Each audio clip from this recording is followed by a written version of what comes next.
Assalamualaikum warahmatullahi wabarakatuh, pemirsa di rumah. Kembali lagi program Kesehatan Jendela hadir menjumpai Anda.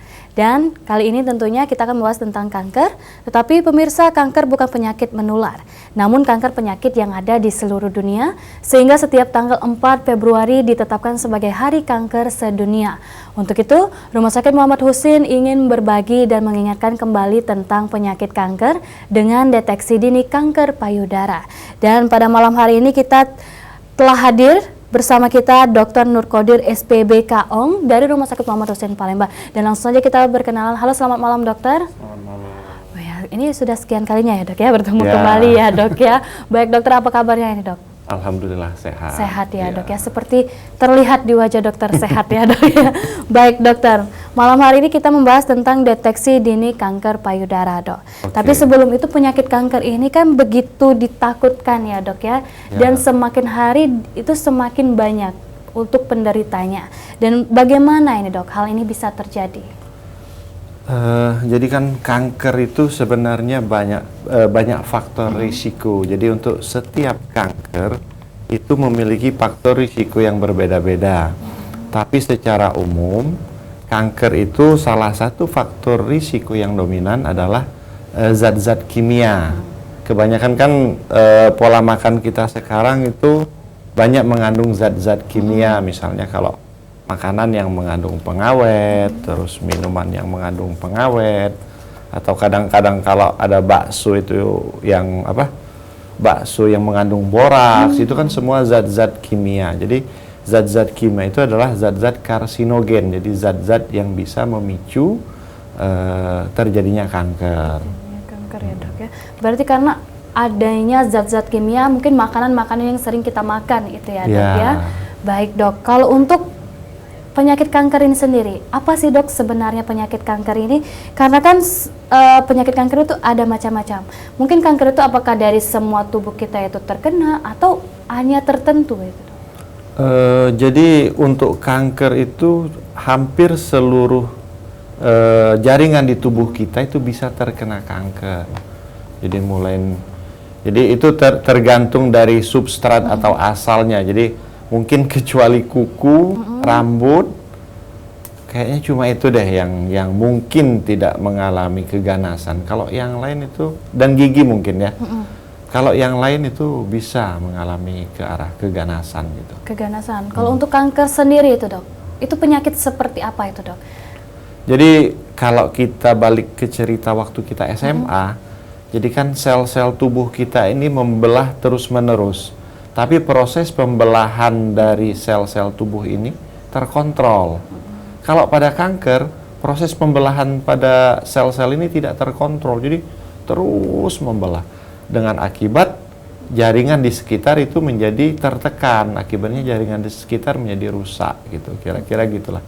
Ini yang jadi sel-sel tubuh itu tidak terkontrol, akhirnya rusak ya dok ya? Merusak sel-sel yang lain. Misalnya kanker di hati. Jadi ada sel-sel kanker di hati yang terus membelah dengan berakibat menekan sel-sel hati. Akibatnya hati akan mengalami kerusakan. Jadi fungsi hati akan rusak. Kita kan tahu fungsi hati itu sangat vital. Akibatnya hal tersebut bisa menyebabkan kematian. Kematian ya dok ya. Kalau untuk penyakit kanker ini sendiri ya dok ya, kanker ini tidak menular dok. Tetapi ada di seluruh dunia ya dok ya. Ada. Penderitanya pun pasti banyak. Dan untuk penyakit kanker ini sendiri dok, apakah semua orang ini bisa terkena kanker? Jadi kalau kita balik ke teori terbentuknya kanker, jadi ada teori yang namanya teori double hits. Jadi hit yang pertama, serangan yang pertama itu menyebabkan perubahan dari DNA tubuh. Jadi secara genetik dia sudah mengalami perubahan, tapi secara fenotip, secara kasat mata belum. Kemudian bila ada hit yang kedua, baru secara fenotip atau kasat mata terjadi perubahan sel kanker tersebut, sel-sel tubuh tersebut. Gitu. Perubahan sel-sel tubuh tersebut ya dok ya. Kalau untuk berarti bisa ya dok ya, semua orang maupun yang akibat dari makanan tadi ya dok ya, itu potensi yang paling besar itu ya dok ya. Potensi yang paling besar, lingkungan jadi. Oke, baik dok. Kalau untuk kanker payudara ini dok, Kalau kanker payudara ini kan banyak ya dok ya penderitanya saat ini. Banyak, iya. Itu berapa dok? Bisa di... Jadi dari survei kesehatan yang ada, kanker yang terbanyak nomor 2 itu adalah kanker payudara. Jadi memang jumlahnya sangat banyak. Kebetulan bidang saya di bedah tumor, salah satunya memang menangani kanker payudara. Jadi memang setiap hari kita di Rumah Sakit Muhammad Hussein itu menangani pasien-pasien kanker. Sebagian besar mungkin di atas 75% yang datang ke Rumah Sakit Muhammad Hussein itu rata-rata kanker payudara. Rata-rata kanker payudara Ya. ya dok ya. Penyebabnya dok untuk kanker payudara? Seperti yang sudah saya sebutkan tadi, faktor risikonya adalah lingkungan. Dalam hal ini, untuk kanker payudara itu, faktor risikonya adalah hormon estrogen. Hormon ya, estrogen. Dok, ya. Jadi, bila si wanita telah terpapar hormon estrogen, maka risikonya untuk mengalami keganasan pada payudara itu akan semakin meningkat. Gitu. Meningkat ya, baik dok. Kalau untuk perempuan ini dok ya, perempuan di usia berapa ini dok? Yang mulai terkena beresiko. Jadi begitu si wanita sudah terpapar estrogen, ya, secara terus-menerus selama 10 tahun, maka risikonya akan meningkat. Jadi kapan wanita mulai beresiko? Begitu dia mulai terpapar hormon estrogen. Kapan terpaparnya? Begitu si wanita itu mulai menstruasi. Gitu. Untuk hormon estrogen sendiri itu seperti apa itu dok? Apakah mungkin ada kelainan atau memang hormonnya itu meningkat atau bagaimana itu dok? Jadi itu mungkin sensitivitas dari masing-masing jaringan payudara. Kalau hormon estrogennya mungkin normal, tapi sensitivitas dari sel payudaranya itu yang lebih tinggi hingga dia terus mengalami pembelahan. Terus mengalami pembelahan ya, Ya. dok ya. Kalau untuk mungkin yang beberapa untuk perempuan atau wanita ini yang masih lajang ini ya dok ya lebih beresiko. Untuk yang sudah menikah apakah juga lebih beresiko? Jadi itu tadi resikonya kalau dia sudah terpapar selama 10 tahun atau lebih itu maka risikonya akan meningkat. Tentu akan timbul pertanyaan, bisa nggak kita memodifikasi ini? Bisa. Jadi hormon estrogen itu akan menurun bila si wanita itu hamil kemudian menyusui. Jadi paparannya juga akan turun gitu loh. Berarti akan lebih besar ya dok ya kemungkinan untuk baik yang sudah menikah ataupun yang belum menikah ya, dok ya. Asal paparannya sudah lama, itu maka resikonya juga akan semakin meningkat. Kalau untuk mewaspadainya mungkin dok, untuk yang di usia yang masih muda mungkin dok, itu gitu. bagaimana itu dok? Jadi dari pemerintah dalam hal ini Departemen Kesehatan itu sering menyebarluaskan lah ya tentang Sadari ya. Sadari itu kan merupakan akronim dari pemeriksaan payudara sendiri. Jadi diharapkan wanita-wanita yang sudah yang berisiko atau yang sudah terpapar hormon estrogen itu melakukan pemeriksaan payudara sendiri. Jadi pemeriksaan payudara sendiri ini dilakukan pada hari ke-7 sampai hari ke-10 setelah menstruasi. Jadi diharapkan sesudah hari tersebut si wanita tadi melakukan pemeriksaan pada kedua payudara pada seluruh permukaan payudara. Jadi bila si wanita menemukan suatu kejanggalan atau menemukan suatu benjolan, kita harapkan si pasien atau si wanita ini tadi segera berkonsultasi ke tenaga ahli. Oke, baik. Berarti memang harus melakukan pemeriksaan ya dok ya? Secara rutin setiap bulan. Baik, dokter. Nanti kita akan lanjutkan kembali dokter, kita jeda dulu iklan sebentar. Dan untuk pemirsa di rumah yang ingin berinteraktif bisa di 07113646666 atau di 364111. Tetap di Jendela.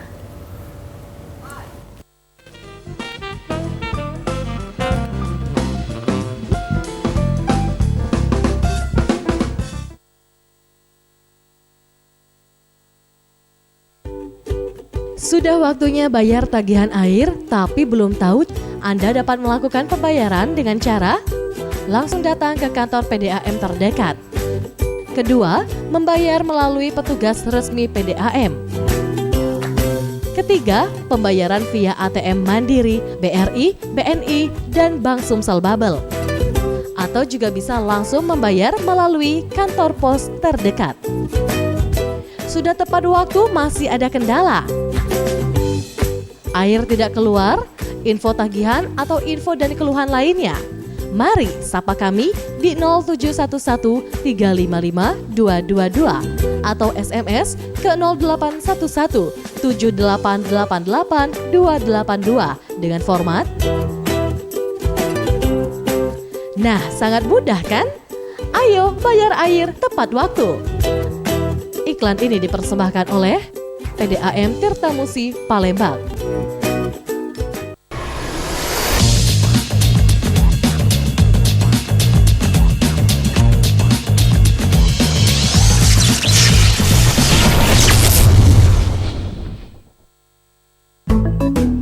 Halo kawan-kawan, nama aku Bedul. Aku wong Palembang asli loh. Hobi aku jalan-jalan dan aku wongnya selalu pengen tahu hal-hal baru. Pengen jingok keseruan petualangan bareng aku. Saksikan aku di program Si Bedul setiap Jumat jam 7 malam hanya di Sriwijaya TV.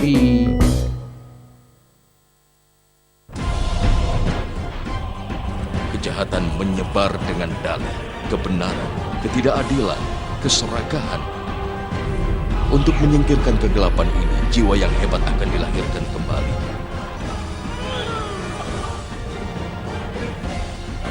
Dia bilang dia akan datang. Dia ada di sini sekarang. Jiwa yang hebat itu bernama Buddha.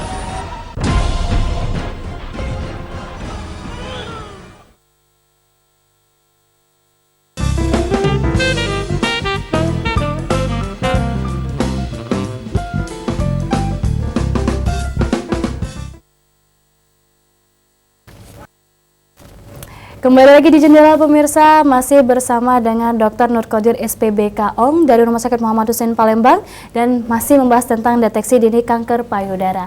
Untuk pemirsa di rumah yang ingin berinteraktif bisa di 07113646666 atau di 364111. Baik dokter, kita kembali lagi nih dok ya. Oke. Berbicara tentang deteksi dini kanker payudara ini dok. Untuk waspada harus dengan sadari ini ya dok ya. Nah screening. apa itu dok sadari itu? Seperti yang sudah saya katakan tadi, jadi sadari itu merupakan akronim dari pemeriksaan payudara sendiri. Jadi kita harapkan setiap wanita di Indonesia yang sudah mengalami menstruasi untuk melakukan pemeriksaan payudara sendiri. Jadi kita mengharapkan bahwa si wanita itu memeriksa seluruh permukaan payudaranya, baik kiri maupun kanan. Bila si wanita menemukan sesuatu, dalam hal ini benjolan, maka sebaiknya si wanita ini segera berkonsultasi ke dokter ahli yang terdekat. Diperiksakan ya dok? Ya, diperiksakan untuk pemeriksaan lebih lanjut. Oke, kalau tadi kan dari pemeriksaan payudara itu dari hari ke-7 sampai 10 ya dok ya, untuk pemeriksaan setelah menstruasi. Setelah menstruasi hari pertama. Kalau dia sudah mungkin gejala-gejala yang sering timbul kalau pada wanita meriksa sendiri itu kan ada benjolan ya dok ya. Cuma benjolan. Mungkin selain benjolan dok, apakah mungkin ada keluhan atau gejala-gejala lain seperti nyeri atau sakit gitu dok? Itulah kadang-kadang Mbak, gejala awal dari gejala ini sebagian besar mungkin lebih dari 70% itu cuma benjolan saja. Jadi nyeri itu jarang. Kalaupun ada yang lain mungkin keluar cairan kemerahan dari puting susu. Tapi yang terbanyak itu cuma benjolan dan tidak nyeri.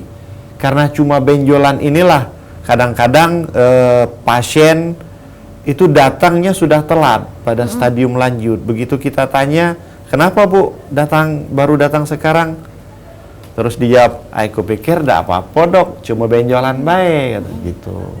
Jadi kadang-kadang itu yang membuat pasien kita jadi kurang waspada karena menganggap ini cuma benjolan, padahal ini sesuatu yang sangat serius. Berarti memang pada wanita sendiri apabila memeriksa sendiri itu kan terkadang hanya benjolan biasa. Cuma benjolan, justru cuma benjolan itu kita yang harus sangat waspada. Dari hari ke-7 sampai ke-10 itu ya dok ya, apakah itu memang saat kita mengecek atau memeriksa itu memang dari hari 7 sampai 10 itu memang ada terus benjolan, apa mungkin hari ke-7 ada, besoknya mungkin nggak ada, itu bagaimana itu dok? Jadi kenapa kita anjurkan pada hari ke-7 dan ke-10 itu karena memang pada saat menstruasi terjadi perubahan fisiologis dari jaringan payudara, di mana pada hari seminggu pertama itu biasanya jaringan payudara itu akan semakin kayak membengkak gitu. Pertama, terus juga jaringan payudara akan menjadi lebih sensitif, jadi lebih nyeri. Jadi kalau kita lakukan pemeriksaan pada seminggu pertama menstruasi, poin pertama kita akan sulit mengidentifikasi benjolan, kemudian poin kedua tentu akan terasa nyeri bagi si wanita. Jadi kita menganjurkan hari ke-7 sampai hari ke-10. Hari ke-7 sampai hari ke-10 ya dok ya. Baik dok, kalau untuk pemeriksaan sadari ini sendiri ya dok ya, mungkin jangka waktu dok, apakah ada jangka waktu, mungkin skala waktunya atau 6 bulan satu kali pemeriksaan? Oh ya. Jadi untuk pemeriksaan sadari ini kita menganjurkan untuk setiap bulan. Jadi begitu menstruasi hari ke-7 periksa lagi. Bulan depan juga gitu. Terus dilakukan. Setiap bulan ya dok ya, setelah bulan. menstruasi pastinya. Baik dok. Kalau untuk menemukan ini dok ya hal yang berbeda, mungkin selain benjolan atau mungkin ada hal-hal lain yang mengganggu mungkin ini dok ya, itu bagaimana dok? Apakah kita mungkin seperti benjolan biasa aja, nggak usah datang ke dokter atau konsultasi. Nah itu bagaimana itu dok? Jadi karena ini suatu proses, tentu proses itu akan terus berlanjut. Jadi kenapa kita katakanlah menggembar-gemborkan dalam tanda kutip untuk melakukan sadari ini? Karena kita berharap bila kita menemukan kanker pada stadium dini, ya, jadi pada stadium awal, kita mengharapkan bahwa untuk kedepannya harapan hidup si pasien itu akan lebih baik. Jadi untuk kanker payudara ini kita mengenal ada 4 stadium. Jadi stadium 1, stadium 2, stadium 3, stadium 4. Jadi kalau sudah stadium 4 itu sudah fase terminal. Artinya kanker payudara ini akarnya itu sudah kemana-mana. Bisa sudah ke otak, ke hati, ke paru-paru. Bila akarnya sudah jauh, tentu penanggulangannya akan sangat-sangat susah. Sudah sampai ke akar-akar dan menyebar ini ya dok? Akarnya ya? sudah menyebar. Dan itu akan menimbulkan penyakit lain, kanker lain atau bagaimana dok? Ya tergantung organ yang terkena. Jadi kalau akarnya sudah ke otak, tentu fungsi dari otak akan terganggu. Mungkin pasiennya mengeluh sakit kepala, atau yang ekstrim pasiennya sampai kehilangan kesadaran. Kalau misalnya ke paru-paru, pasiennya bisa batuk-batuk, atau kalau timbul cairan di situ, pasiennya bisa sesak. Jadi tergantung organ yang terkena. Organ yang terkena ya dok ya, baik dok.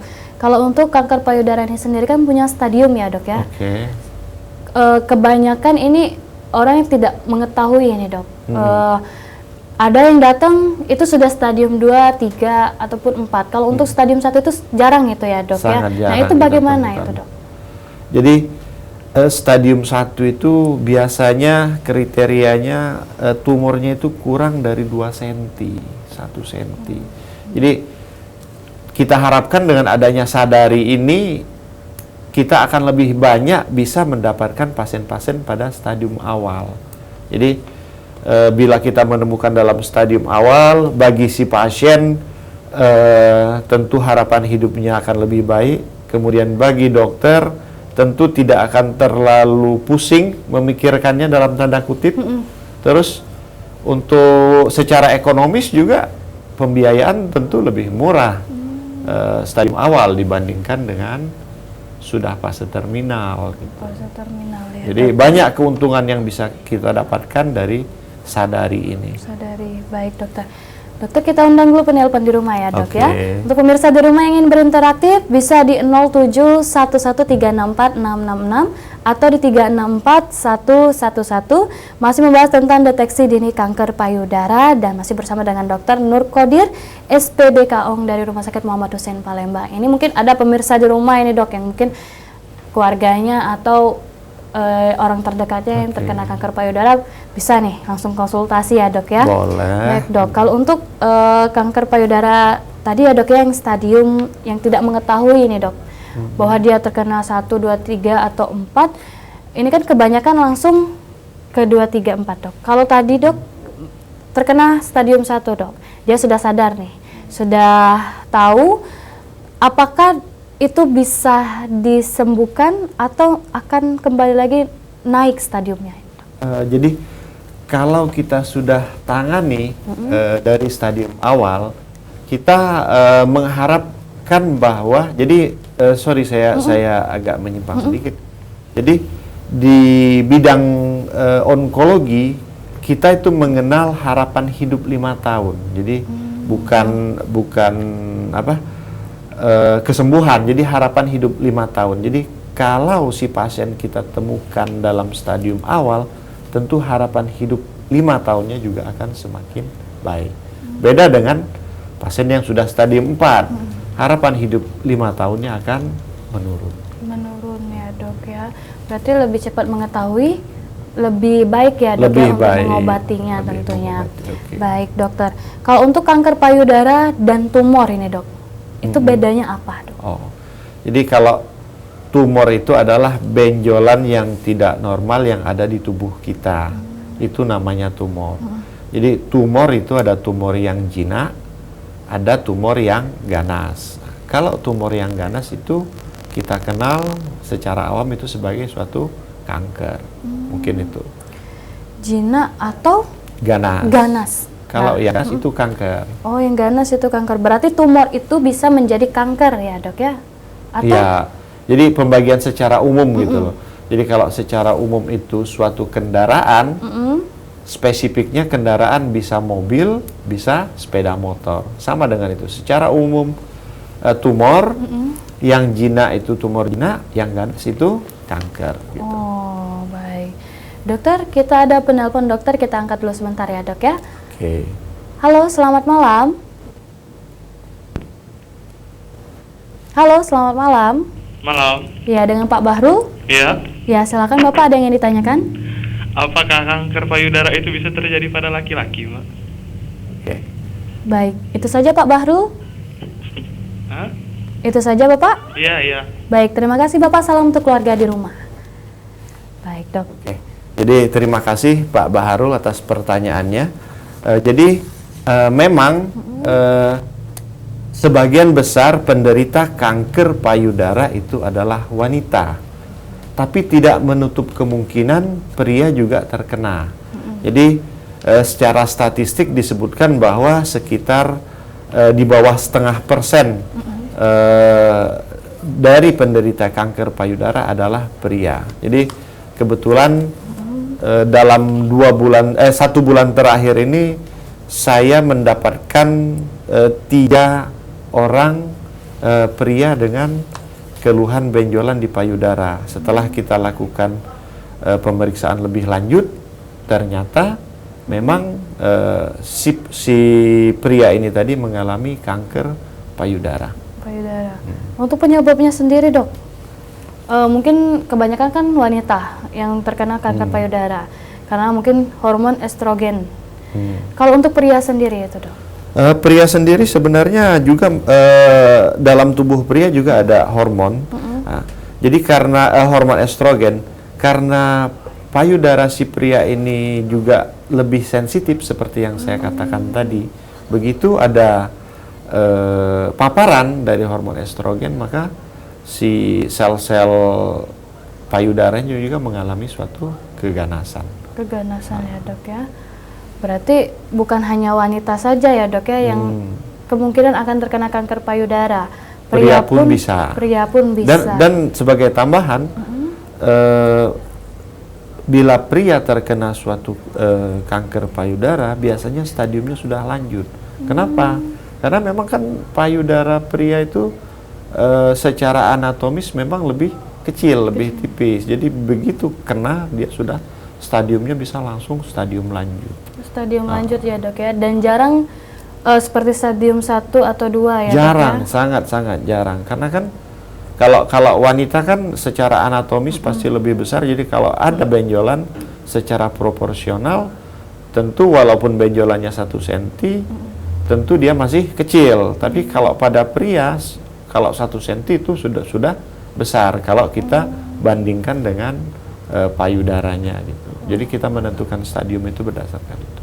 Oke, berarti untuk laki-laki terlihatnya itu lebih... Walaupun diameternya kecil, tapi stadiumnya kadang-kadang sudah lanjut. Oh, walaupun kecil, tapi stadiumnya itu sudah parah itu ya dok ya? Sudah lanjut. Baik. Biasanya gitu. Dokter, kita ada penelpon lagi dok ya, Oke. kita angkat dulu sebentar. Halo, selamat malam.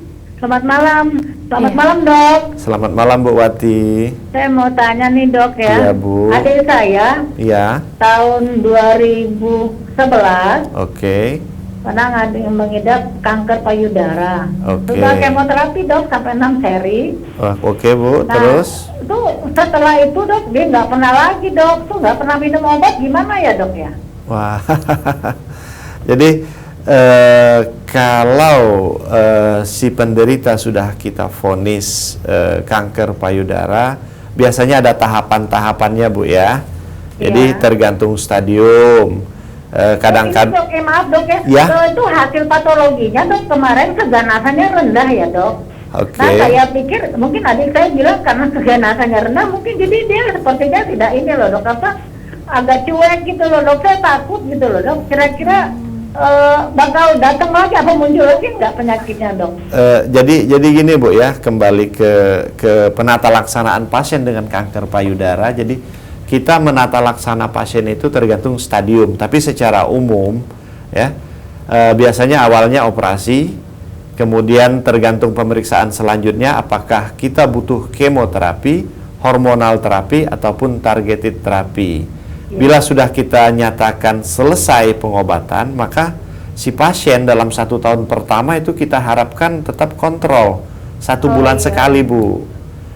Kemudian tahun kedua 3 bulan sekali, tahun keempat dan seterusnya itu mungkin 6 bulan sekali. Dan begitu si pasien kontrol, selain kita melakukan pemeriksaan fisik, biasanya kita juga melakukan pemeriksaan penunjang dan laboratorium Bu. Jadi bila dari pemeriksaan menunjukkan adanya gejala-gejala yang residif, artinya gejala yang mengulang, maka tentu kita akan mengambil sikap dalam menangani kanker pada pasien ini. Jadi sebenarnya adik ibu sudah bagus mau berobat, tapi sayangnya tidak mau kontrol teratur. Harusnya kontrolnya teratur. Jadi kalau ada tanda-tanda penyakitnya mengulang atau residif, kita bisa menangani dengan cepat.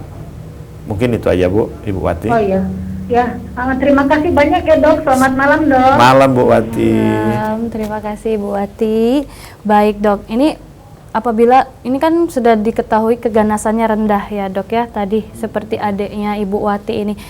Kalau dia tidak kontrol nih dok, pastikan akan kembali atau mungkin stadiumnya akan lebih cepat. Ya, jadi seperti yang sudah saya katakan tadi bahwa di dunia onkologi kita mengenal istilah 5 years survival rate, harapan hidup 5 tahun. Jadi kanker ini beda dengan mungkin batuk pilek ya. Jadi kalau batuk pilek kita kasih obat sembuh total gitu. Tapi kalau kanker kita akan menangani sel-sel kanker, tapi bibit-bibit kanker itu mungkin tetap masih ada. Di sini peran kita untuk tetap menekan dengan memberikan pengobatan secara teratur, menekan biar bibit ini tadi tidak kembali berkembang atau tumbuh gitu. Baik dokter, Nanti kita akan lanjutkan kembali ya dok ya. Oke. Untuk pemirsa di rumah yang ingin berinteraktif, kami masih bisa menerima telepon Anda di 0711364666 atau di 364111. Kami akan kembali tetap di Jendela.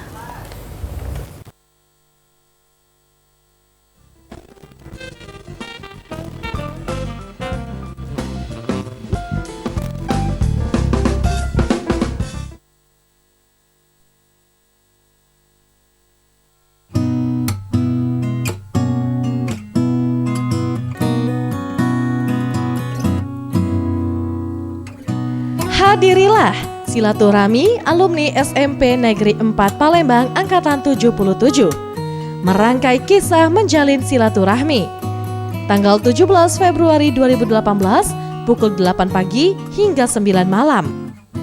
Adapun agenda kegiatan meliputi kunjungan ke SMP Negeri 4 Palembang, Musi Trip Sungai Musi Pulau Kemarau, temu kangen dan makan bersama. Untuk informasi lebih lanjut, silakan hubungi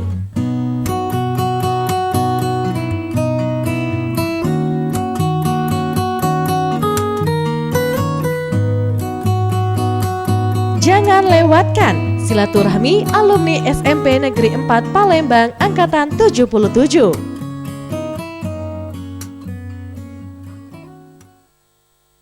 Bagi kalian pecinta Korea, di sini kalian bisa semua ada di sini. Hanya di Korea Weekly, setiap Sabtu jam 9 malam. Kangen sama video klip ini?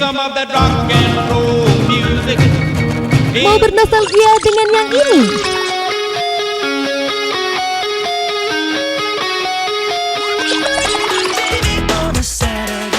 Di sini tempat kalian bisa merequest dan bernostalgia dengan klip-klip lawas.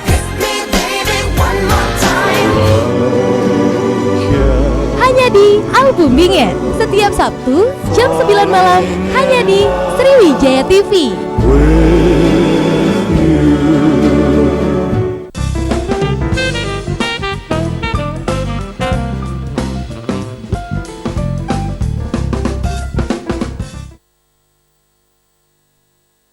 Bu Yuli.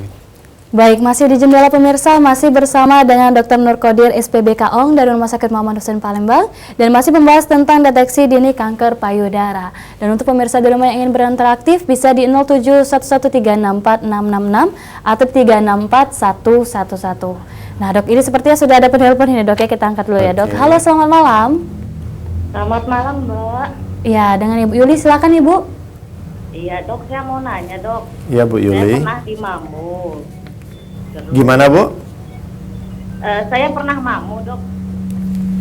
Pernah? Ibu Yuli? Ya. Ya, suara TV-nya mungkin bisa dikecilin Ibu. Oh, ya sebentar. Malam, Dok. Malam Ibu. Iya, saya pernah mamu, Dok. Mamografi. Iya. Oke. Oke, terus habis hasil dari mamu, saya disuruh USG. Oke. Nah, hasil USG itu ada benjolan kecil lah, Dok. Mungkin nggak sampai 2 cm ya, Dok ya. Ya. Nah, itu udah 1 tahun saya nggak periksa lagi, Dok. Wah. Kira-kira membesar nggak ya, Dok? Tapi saya sekarang suka nyeri, Dok, kalau pas lagi mau haid. Oh gitu ya Bu ya. Oke. Jadi gini Bu. Jadi sikap Ibu itu udah bagus untuk melakukan USG dan mamografi. Nah, tapi sayangnya itu tidak Ibu tindak lanjuti. Jadi secara ideal bila kita sudah temukan suatu benjolan di payudara, maka sebaiknya kita melakukan konfirmasi dengan pemeriksaan patologi anatomi. Gimana pemeriksaan patologi anatomi? Pemeriksaan patologi anatomi itu ada 2 Bu. Ya, pertama mungkin disuntik, kemudian sel-selnya disedot, kemudian diperiksa di laboratorium, atau bisa juga benjolannya kita ambil, kemudian kita kirim ke laboratorium, baru kita tentukan. Biasanya yang membaca atau yang melihat sediaan di laboratorium itu adalah dokter spesialis patologi anatomi. Jadi dokter spesialis patologi anatomi akan menentukan, oh ini jinak, oh ini ganas. Kemudian kita akan diinfokan, baru kita menentukan sikap terhadap tumor tersebut gitu loh Bu. Jadi karena kemarin ini Ibu pemeriksaan Ibu tadi terputus, maka saya anjurkan sebaiknya Ibu konsultasi lagi, kemudian melakukan pemeriksaan patologi anatomi, apakah itu FNAB ataupun pemeriksaan biopsi. Mungkin gitu Bu, jawaban dari Tapi saya. saya nggak harus mamo lagi ya dok ya? Ya tergantung kondisi Bu, tergantung kondisi. Jadi pengobatan pada atau penata laksanaan pada tumor atau kanker payudara ini itu sangat individual Bu, tergantung kondisi pasien. Tergantung kondisi pasien, tergantung jenis tumornya, jadi sangat-sangat individual. Mungkin gitu Bu. Oke, terima kasih infonya dok ya. Sama-sama Bu Yuli. Selamat malam, terima kasih Bu Yuli. Salam untuk keluarga di rumah. Baik dok, ini Bu Yuli sudah pernah mamografi ya dok ya? Itu apa itu dok? Mungkin bisa dijelaskan dok? Mamografi, jadi secara gamblang mungkin mamografi adalah pemeriksaan ronsen pada payudara. Jadi secara teknis mungkin bisa kita sebutkan bahwa payudara itu diletakkan di antara dua lempengan, kemudian lempengan logam, kemudian kita foto. Jadi kita akan melihat ada nggak benjolan atau hal-hal yang mencurigakan gitu. Dan biasanya pemeriksaan mamografi ini kita lakukan pada wanita usia 40 tahun ke atas. 40 tahun ke atas ya dok ya. Tahun ke atas. Baik dokter, kita ada penelpon kembali ini dok, kita angkat dulu ya dok ya. Halo, selamat malam. Iya, selamat malam. Ya, dengan Ibu Lia, silakan Ibu. Iya, mau tanya dok. Ya Bu Lia. Saya kan punya tante, adiknya ayah saya ya. Oke. Dia punya penyakit kanker payudara. Oke. Itu kemungkinan bisa menular ke diri saya nggak? Menurun ke saya.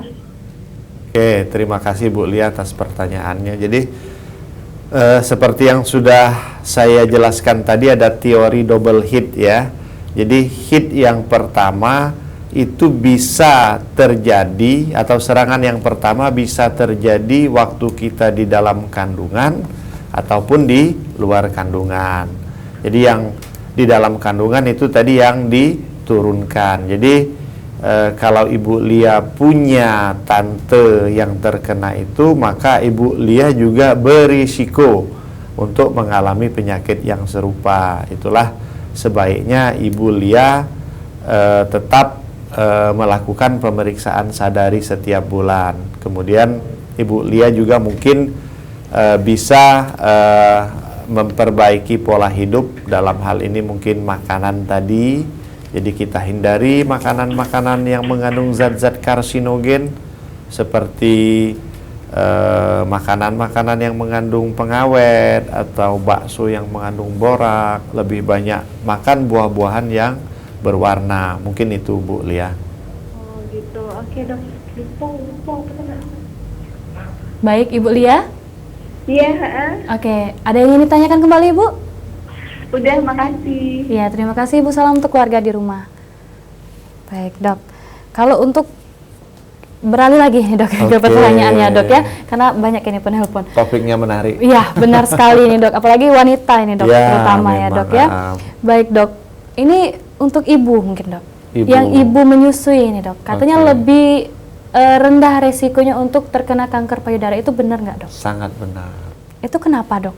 Jadi seperti yang sudah saya nyatakan tadi, jadi salah satu trik kita untuk menurunkan kadar estrogen di dalam tubuh adalah si wanita mengalami kehamilan, kemudian si wanita menyusui anaknya. Jadi bila si wanita hamil, maka estrogennya akan turun.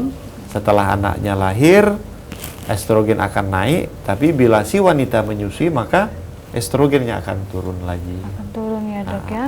Berarti untuk ibu yang sudah melahirkan ini dok ya, ada baiknya menyusui anaknya ya dok ya. Sangat benar. Karena ini bagus. resikonya resiko untuk mengalami kanker payudara itu lebih rendah. Lebih rendah. Ya. Baik, dokter. Nah, ini semakin banyak ini, Dok. Semakin menarik ya, Dok ya. Baik, nanti kita akan lanjutkan kembali, Dok. Untuk pemirsa di rumah mungkin yang ingin berinteraksi, kami masih bisa menerima telepon Anda di 0711364666 atau di 364111, tetap di Jendela.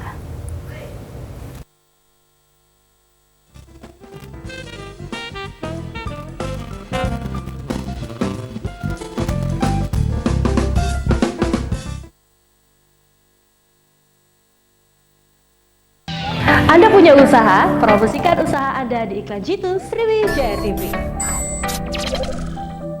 Hanya dengan Rp500.000, running text produk Anda akan kami tayangkan non-stop selama 1 bulan. Apa kata mereka yang sudah memasang di iklan Jitu Sriwijaya TV? Sejak beriklan di Sriwijaya TV, beberapa bisnis saya mengalami peningkatan. Jadi, jangan ragu, beriklan dan menjadikan Sriwijaya TV media partner bisnis kita bersama. Jadi, tunggu apa lagi? Segera hubungi nomor yang ada di bawah ini.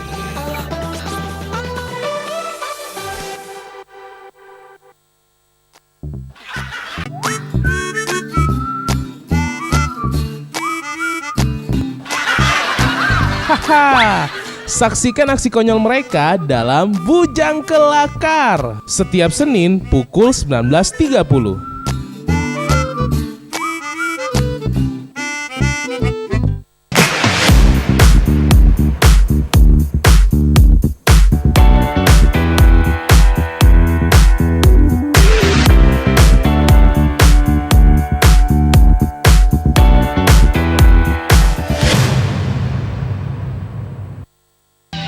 Anda punya usaha, promosikan usaha Anda di iklan Jitu Sriwijaya TV. Hanya dengan Rp500.000, running text produk Anda akan kami tayangkan non-stop selama 1 bulan. Apa kata mereka yang sudah memasang di iklan Jitu Sriwijaya TV? Sejak beriklan di Sriwijaya TV, beberapa bisnis saya mengalami peningkatan. Jadi, jangan ragu, beriklan dan menjadikan Sriwijaya TV media partner bisnis kita bersama. Jadi, tunggu apa lagi? Segera hubungi nomor yang ada di bawah ini.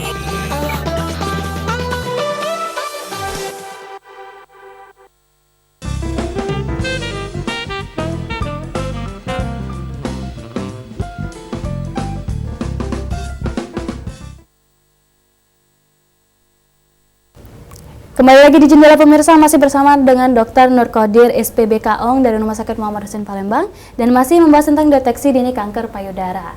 Baik dokter, ini kita lanjutkan kembali ini dok ya. Dok, kalau untuk benjolan ini dok yang ada di payudara, ini sudah dioperasi, apakah kemungkinan ini akan kembali lagi ini dok? Jadi itu tergantung, jadi seperti yang sudah saya singgung di awal tadi bahwa bila ada benjolan, maka pemeriksaan selanjutnya adalah pemeriksaan patologi anatomi. Apakah itu FN, AB, ataupun biopsi. Jadi mungkin dalam hal ini, operasi yang dilakukan adalah biopsi. Nah, jadi spesimen atau katakanlah kalau bahasa awamnya daging yang sudah diambil tadi, itu kita kirim ke dokter spesialis patologi anatomi untuk dibaca, untuk dilihat apakah jenisnya. Jadi kalau seandainya jenisnya jinak, ya insya Allah mungkin tidak akan balik lagi. Tapi kalau dia ganas, ya mungkin butuh penanganan lebih lanjut. Mungkin gitu. Jinak ataupun ganas ya dok ya, berarti kembali lagi untuk penanganan selanjutnya ya dok ya. Ya. Kalau untuk timbul kembali ini dok, besar kemungkinan? Kalau dia ganas, bila setelah operasi kita tidak melakukan penanganan lebih lanjut, ya kemungkinan tumornya kembali lagi itu sangat besar. Sangat besar ya dok ya. Kalau jinak dok ini, tapi dia tidak terus melakukan pengobatan atau rutinitas konsultasi atau mengecek gitu dok, itu apakah bisa juga, dok? Kalau jinak sih mudah-mudahan enggak ya mbak ya, tapi kalau ganas kita harus hati-hati. Baik dok. Kemudian ini dok, pembekakan kelenjar getah bening ini dok, itu bagaimana itu? Jadi kelenjar getah bening itu kalau bahasa Palembang itu apa ya? Telur cicak itu ya. Jadi, jadi bisa kalau ada luka di kaki, dilipat paha ada benjolan. Itu yang namanya kelenjar getah bening. Jadi kelenjar getah bening ini bisa membesar karena 2 faktor. Pertama karena infeksi, jadi ada invasi kuman di daerah regional dari kelenjar getah bening itu. Jadi bisa juga karena tumor. Kalau dia infeksi, infeksi itu ada 2, infeksi akut atau infeksi kronis. Kalau infeksi akut biasanya tandanya demam, nyeri. Tapi kalau infeksi kronis biasanya tidak nyeri, tidak demam. Biasanya kebanyakan di Indonesia penyebabnya adalah kuman-kuman TBC. Itu yang kata orang TBC kelenjar. Mungkin pernah dengar Mbak ya? Itu yang namanya TBC kelenjar. Kemudian untuk tumor sendiri itu ada 2. Jadi memang awal si tumor atau primer tumornya di kelenjar getah bening itu yang namanya limfoma maligna. Mungkin artis yang ngetop itu siapa yang saya lupa namanya, yang artis ngetop yang agak-agak, aduh saya lupa namanya, ada artis yang sempat berobat ke Singapura gitu, saya lupa namanya. Terkena kanker juga? Terkena kanker kelenjar getah bening, limfoma maligna.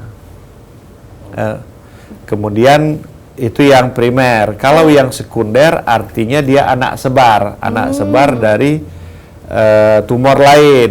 Jadi bisa dari payudara, bisa dari nasofaring, bisa dari yang lain, tergantung lokasi kelenjar getah bening. Itu. Kalau seperti ini juga dok, mungkin kayak Olga Saputra itu dok? Olga, ya, itu kelenjar getah bening, limfoma maligna, ya, limfoma maligna. Berarti mungkin seperti itu juga gejala-gejala yang seperti sakit kepala atau ada gejala-gejala lainnya itu dok? Kalau kelenjar getah bening itu gejalanya cuma benjolan biasa. Ya dok ya. Saya lupa namanya Olga ya, benar Olga. Bener ya, jarang nonton TV ya. Baik, jadi lupa. Baik dok, kalau untuk sedikit ini dok, pengobatan alternatif mungkin dok. Kalau sekarang ini kan mungkin yang lebih mungkin kebanyakan nggak mau berobat ke dokter atau ke rumah sakit. Ini memilih obat alternatif, itu bagaimana itu dok? Nah, jadi gini. Pasien-pasien begitu kita vonis si pasien menderita kanker payudara biasanya panik dan reject, dan biasanya pasiennya takut untuk kita operasi. Karena panik dan takut biasanya pasien mencari ke alternatif. Alternatif ini banyak, biasanya herbal, terus mungkin ke dukun atau ke kiai atau ke klinik model klinik tongpang atau yang lain. Terus terang dari segi medis kita tidak menganjurkan untuk ke pengobatan alternatif. Kenapa? Karena kita di dunia kedokteran sebelum kita memberikan terapi ke pasien, biasanya obat-obat yang akan kita berikan itu sudah mengalami penelitian-penelitian. Jadi misalnya obat A atau katakanlah paracetamol. Jadi kalau paracetamol biasanya asalnya dari tanaman-tanaman. Biasanya diambil dulu ekstraknya, kemudian ekstraknya dicobakan di binatang, binatangnya mati atau tidak. Bila aman baru dicobakan di manusia, kemudian baru dicobakan lagi pada manusia dalam jumlah yang banyak. Kemudian setelah dipasarkan, kemudian dinilai lagi gimana efek samping. Itu yang sering dengar kalau obat yang sudah dipasarkan ditarik kembali. Itu post marketing surveillance. Jadi memang secara keilmuan obat yang kita berikan itu memang sudah diteliti secara baik dari efektivitas dan keamanan. Nah, kalau untuk pengobatan alternatif dalam hal ini herbal ataupun yang lain, terus terang mungkin mereka belum melalui penelitian-penelitian yang seperti saya katakan tadi. Jadi terus terang dari sisi medis kita sangat tidak menganjurkan. Berarti ada baiknya memang harus konsultasi ya dok ya, atau mungkin memang benar-benar yang pada pakarnya ya dok ya, tentunya. Kembalikan ke ahlinya kalau kata hadis Nabi ya. Benar sekali dok. Baik dokter, pesan-pesan ini untuk pemirsa di rumah, baik yang mungkin saat ini sedang terkena kanker payudara ataupun yang belum ini dok, untuk cara mencegahnya. Silakan. Jadi pesan pertama untuk pemirsa, saya meminta lakukanlah sadari setiap bulan pada hari ke-7 sampai hari ke-10 menstruasi. Bila ada hal-hal yang mencurigakan, saya mengharapkan untuk berkonsultasi ke ahlinya. Itu pesan yang pertama. Kemudian bagi pemirsa yang telah divonis menderita kanker payudara, kami harapkan untuk datang berobat ke unit-unit kesehatan yang ada di seluruh provinsi Sumatera Selatan ini. Dan saya harapkan untuk tidak memilih pengobatan-pengobatan alternatif, karena terus terang banyak pasien-pasien yang sudah ke alternatif, begitu gagal, tumor semakin membesar, biaya sudah keluar banyak, akhirnya balik lagi ke kita. Kita begitu ketemu yang seperti itu, kita yang mungkin jadi rada pusing dalam tanda kutip gitu. Baik dokter, dan jangan lupa untuk dalam hal ini herbal ataupun yang lain, terus terang mungkin mereka belum melalui penelitian-penelitian yang seperti saya katakan tadi. Jadi terus terang dari sisi medis kita sangat tidak menganjurkan. Berarti ada baiknya memang harus konsultasi ya dok ya, atau mungkin memang benar-benar yang pada pakarnya ya dok ya, tentunya. Kembalikan ke ahlinya kalau kata hadis Nabi ya. Benar sekali dok. Baik dokter, pesan-pesan ini untuk pemirsa di rumah, baik yang mungkin saat ini sedang terkena kanker payudara ataupun yang belum ini dok, untuk cara mencegahnya. Silakan. Jadi pesan pertama untuk pemirsa, saya meminta lakukanlah sadari setiap bulan pada hari ke-7 sampai hari ke-10 menstruasi. Bila ada hal-hal yang mencurigakan, saya mengharapkan untuk berkonsultasi ke ahlinya. Itu pesan yang pertama.